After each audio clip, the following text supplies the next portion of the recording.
नमस्कार। यहाँलाई यस जनता हान्न चाहन्छन् कार्यक्रममा यहाँलाई स्वागत छ। धन्यवाद।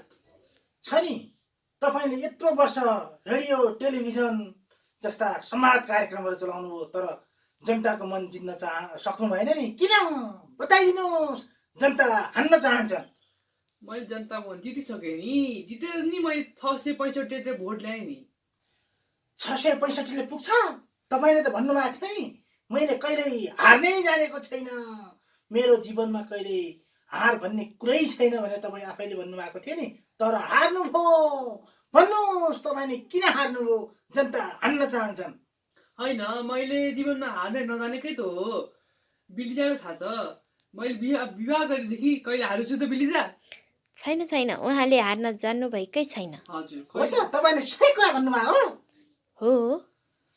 अनि त्यसो हो भने तपाईँ त छ नि, तपाईँको आफ्नो चुनावी क्षेत्रमा यत्रो वर्ष त्यहाँको जनतासँगै, यत्रो महिना, यत्रो दिन त्यहाँकै जनतासँगै बस्नुभयो, त्यहाँको जनतासँगै रमाउनुभयो, त्यहाँको जनतासँगै बसेर खानुभयो।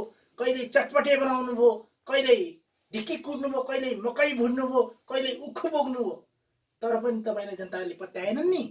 किन भनिदिनुहोस्? के तपाईँलाई त्यहाँको जनताको, तपाईँको भाषा त्यहाँको जनताले बुझेनन्? क्लियर पारिदिनुहोस्। जनता हान्न चाहन्छन्। होइन, मलाई विश्वासघात भएको छ। जनताले मेरो फाइदा उठाएको छन्। मेरो पैसा चाहिँ मेरो लगे, तर भोट चाहिँ उनी अरू पार्टीमा दिएको छन्। विश्वासघात गर्यो मलाई जनताले। तपाईँ त त्यस्तो बाठो मान्छे, तपाईँलाई जनताले उल्लु बनाए। अब के गर्नुहुन्छ? तपाईँ पहिलाकै कार्यक्रममा फर्किनुहुन्छ अथवा के गर्नुहुन्छ? क्लियर पार्नुहोस्। जनता हान्न चाहन्छन्। पहिलाको कार्यक्रममा नफर्किने। अब म नेता नै बन्नेवाला छु। केही अर्को चुनाव पार्टीमा म आफ्नो मोबाइल चिन्हलाई फेरि आउनेछु। चुनाव चिन्ह छ नि, मोबाइल हो। तपाईँ बताउनुहोस्, जनतालाई क्लियर पारिदिनुहोस् कि मोबाइल आइफोन हो कि स्यामसुङ ग्यालेक्सी हो कि भिभो हो कि रेडमी हो कि टुकटुके हो, कुन चाहिँ हो भन्नुहोस्। जनता हान्न चाहन्छन्। होइन, मेरो मोबाइल चाहिँ आइफोन नै हो, तर जनताले टुक्टीको मोबाइल जस्तो लाएर मलाई भोट नै दिएनन्। त्यहाँका जनताहरूको मन तपाईँले जित्न सक्नु भएन भनेपछि? त्यस्तो होइन नि। जनताको सँग त मैले सबै मिलेकै थियो। चकलेटी पनि बनाइदिएको थिएँ, मैले झाडु नि मारिदिएको थिएँ। तर किन गरिनँ? मेरो पैसा चाहिँ मेरो खाएँ, तर भोट चाहिँ अरूलाई गरेँ। विश्वासघात गरे मलाई जनताहरूले। भन्नुहोस्, तपाईँको कति खर्च भयो त्यहाँ जनतालाई? तपाईँले त्यहाँ कति दिनुभयो? के मोबाइल तपाईँले त्यहाँ तपाईँको क्षेत्रमा पैसा नबाँडेर मोबाइलै बाँडेको भए तपाईँको जित्ने सम्भावना थियो होला नि।